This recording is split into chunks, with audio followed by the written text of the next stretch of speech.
आपके यहाँ एक और नया शब्द शुरू हो गया, लैंड जिहाद। ये क्या है? सुनियोजित तरीके से जो है ये सब जमीनों को कब्जाने का काम हो रहा था और उसके खिलाफ हमने कार्रवाई करी। देव भूमि के मूल अस्तित्व को खराब नहीं होने देंगे। कितना कब्जा कर लिया गया? 5,500 एकड़ तो आपने मुक्त करा ली है।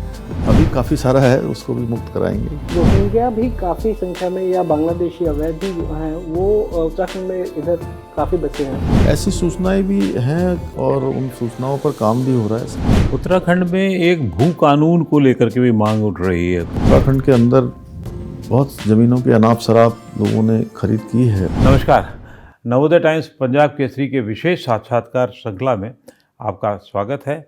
आज हम एक ऐसे मुख्यमंत्री से बात करने जा रहे हैं जिसने अपने राज्य को पूरा टर्न अराउंड कर दिया, जो बिल्कुल समझा नहीं जाता था कि बिल्कुल स्थायी भाव में भारतीय जनता पार्टी का है।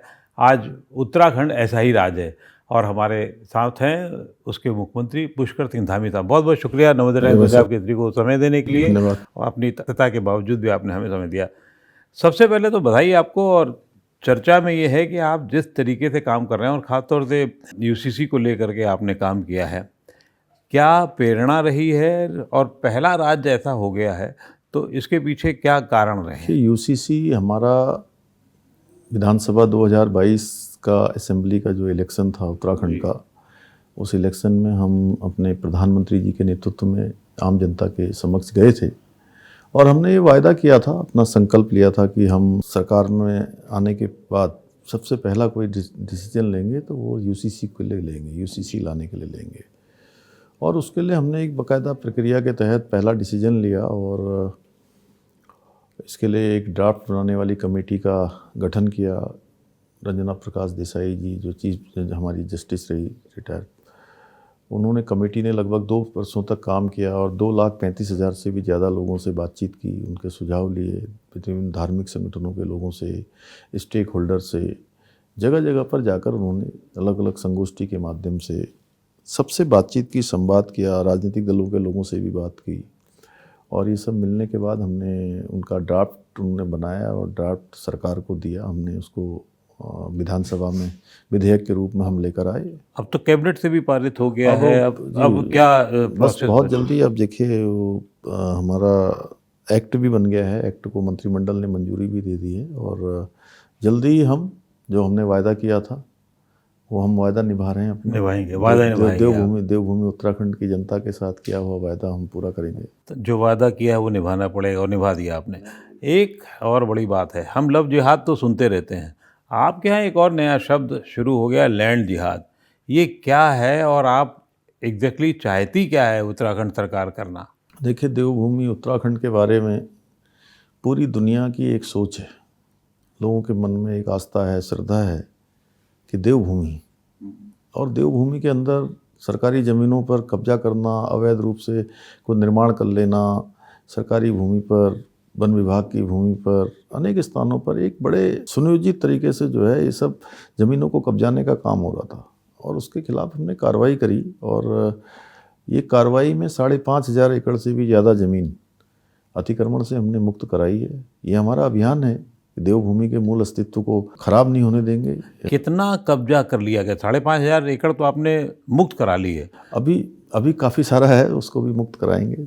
वो अभियान चल रहा है हमारा, वो रुकने वाला नहीं है, वो अभियान चलता रहेगा। रोहिंग्या भी काफ़ी संख्या में या बांग्लादेशी अवैध भी जो हैं वो उत्तराखंड में इधर काफ़ी बसे हैं। ऐसी सूचनाएं भी हैं और उन सूचनाओं पर काम भी हो रहा है। सभी जिलाधिकारियों को कह दिया गया है जो अवैध मदरसे हैं और इन मदरसों में जो संदिग्ध लोग हैं, चाहे बांग्लादेशी हों, रोहिंग्या हों या जो भी आए, उनका वेरिफिकेशन करें। उत्तराखंड में एक भू कानून को लेकर के भी मांग उठ रही है, काम ये क्या है मामला और इससे कैसे निपट रहे हैं? पिछले कुछ सालों में उत्तराखंड के अंदर बहुत ज़मीनों की अनाप शराब लोगों ने खरीद की है और खरीद जिन प्रयोजनों के लिए की गई थी उन प्रयोजनों में उनका उपयोग नहीं हुआ। ऐसी बहुत सारी भूमियों की हम जांच भी कर रहे हैं और उनको जो नियम विरुद्ध जो काम हुए हैं उनको सरकार में निहित भी कर रहे हैं। और आगे चलकर कि राज्य के अंदर कोई भी राज्य की जो मूल स्वरूप है उसके साथ खिलवाड़ न कर पाए और भूमि की अनाप शनाप खरीद बंद हो। हाँ, ये ज़रूर है कि इसमें 2 चीज़ें हैं। एक तो ये जो लैंड माफिया बनकर इस प्रकार की ज़मीनों को खरीद कर, कहीं कहते हैं कि हम जो है पहले बताते हैं कि हम शिक्षा का संस्थान खोलेंगे, होटल बनाएंगे, रिजॉर्ट बनाएंगे, अस्पताल बनाएंगे, कोई यूनिवर्सिटी बनाएंगे, लेकिन बाद में उसका प्रयोजन उसमें नहीं करते। तो ऐसे लोगों के खिलाफ कार्रवाई और भविष्य में ऐसी चीज़ें ना हों, इसके लिए हम एक सशक्त भू कानून भी लाने वाले हैं। उसके लिए भी हमारी प्रक्रिया चल रही है। स्टेक होल्डर्स से, प्रदेश के लोगों से हम विचार विमर्श कर रहे हैं। सारे जिलाधिकारी हमारे इस काम को कर रहे हैं। हम जल्दी एक अच्छा भू कानून भी लेकर आएंगे। क्या इससे आपके प्रदेश के बाहर के वो जो उद्योगपति हैं उनसे कोई, उनको तो दिक्कत नहीं होगी जो सचमुच काम करना चाहते हैं? नहीं, बिल्कुल नहीं। उत्तराखंड को बढ़ाना चाहते हैं? नहीं, जो उद्योग लगाना चाहते हैं, जो निवेश करना चाहते हैं, रोजगार का सृजन करेंगे, हमारे राज्य के राजस्व को बढ़ाएंगे, उनके लिए हमारे द्वार खुले हुए हैं। हम उनका वेलकम कर रहे हैं। उनके लिए तो हमने 30 से अधिक नीतियाँ बनाई हैं। 30 से अधिक नीतियाँ बनाई हैं। अभी हमने इन्वेस्टर समिट का आयोजन किया था। आदरणीय प्रधानमंत्री जी ने उसमें आकर जो है हम लोगों के बीच में जो है सभी लोगों को संदेश भी गया था, पूरे देश दुनिया के लोगों को, और दुनिया के 50 से भी ज़्यादा देशों के लोग आए थे। उनके लिए कहीं कोई दिक्कत नहीं है। 3,54,000 करोड़ के हमारे साथ MOU किए हुए हैं, जिसमें से 80,000 करोड़ की ग्राउंडिंग पर भी काम चल रहा है। प्रधानमंत्री जी ने देशवासियों से आह्वान किया था पिछली बार जब आए थे कि साहब एक बार आप ज़रूर उत्तराखंड जाइए। उनके आह्वान के बाद कितनी तेज़ी से लोग गए हैं, देवभूमि कितनी तेज़ी से बढ़ रही है, मतलब लोगों का आकर्षण कितना बढ़ रहा है? प्रधानमंत्री जी 2013 की आपदा के बाद सबसे पहले केदारनाथ गए थे जी, और उन्होंने रात्रि को वहाँ प्रवास किया था। उसके बाद केदारनाथ जाने वालों की संख्या जो कुछ 1-8 लाख के अंदर होती थी, आज जो है 20 लाख 22 लाख लोग जो है केदारनाथ जी के दर्शन कर रहे हैं, 4 धामों के दर्शन कर रहे हैं। और प्रधानमंत्री जी ने जो उत्तराखंड के सीमांत क्षेत्र जोलिंगकोंग, आदि कैलाश जाकर आदि कैलाश में पार्वती कुंड दर्शन किए, और उस दर्शन के बाद आज बड़ी संख्या लोगों की, और जहां मुश्किल से आदमी पहुंचता था, 50,000 के लगभग लोग जो है इस वर्ष वहां पहुंचे हैं जी। और ये संख्या हर साल बढ़नी है। 4 धाम आने वाले लोगों की संख्या बढ़ रही है, पर्यटक आ रहे हैं, तीर्थयात्री आ रहे हैं, और हमको तो पूरे साल भर में ऐसे जो है 10 करोड़ से भी ज़्यादा लोगों का वहाँ पर सब प्रकार की व्यवस्थाएं सुनिश्चित करनी होती हैं। ये पहली बार होने जा रहा है कि उत्तराखंड में राष्ट्रीय खेल, अपने आप में बहुत बड़ी बात है, उसका आयोजन की मेज़बानी की बात हो रही है।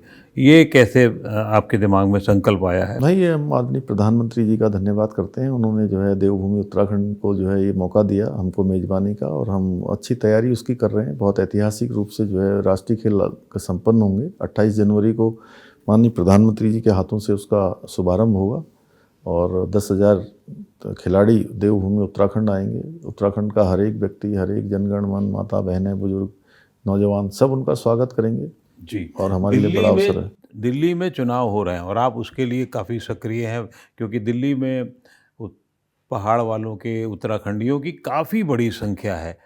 क्या चुनाव को लेकर के क्या आपको लगता है? दिल्ली में देखिए, इस बार मैं काफ़ी सारी जगह जा चुका हूँ अभी तक। जिस प्रकार से मैं देख रहा हूँ, लोग सभाओं में आ रहे हैं, रोड शो में आ रहे हैं, और परिवर्तन की लहर साफ है। उनको लगता है कि भाई 10 साल में जिस सरकार ने जितना काम करना चाहिए था नहीं करा। आज पूरे देश के अंदर डबल इंजन की सरकारों को लोग महत्व दे रहे हैं, उनको बार बार मौका दे रहे हैं। तो दिल्ली में भी डबल इंजन लगेगा, तो यहाँ पर जो व्यवस्थाएँ, जैसे आयुष्मान भारत योजना जैसी अनेक योजनाएँ जो यहाँ पर चालू नहीं है, वो सब योजनाएँ चालू होंगी, और तेज़ी से विकास आगे बढ़ेगा। लोकसभा चुनाव में एक नारा चला था, एक हैं तो सेफ हैं। उससे पहले उसी चुनाव के दौरान योगी जी ने भी एक नारा दिया था, बटोगे तो कटोगे। विपक्षी दल उसी नारे को अपने सुविधा के हिसाब से लोगों में प्रचार करने में जुट गए थे। आपने भी एक डायलॉग बोला था कि पुष्कर मीन्स फ्लावर, फ्लावर समझे है क्या? तो क्या माना जाए कि इस चुनाव में आप भी कुछ ऐसा बोलने वाले हैं या ऐसा कुछ? नहीं, देखिए, हमारे प्रधानमंत्री जी ने जो है सबको संदेश दिया है, और दिल्ली की जनता भली भांति समझ रही है कि उनको किस दिशा में जाना है और किसको चुनना है।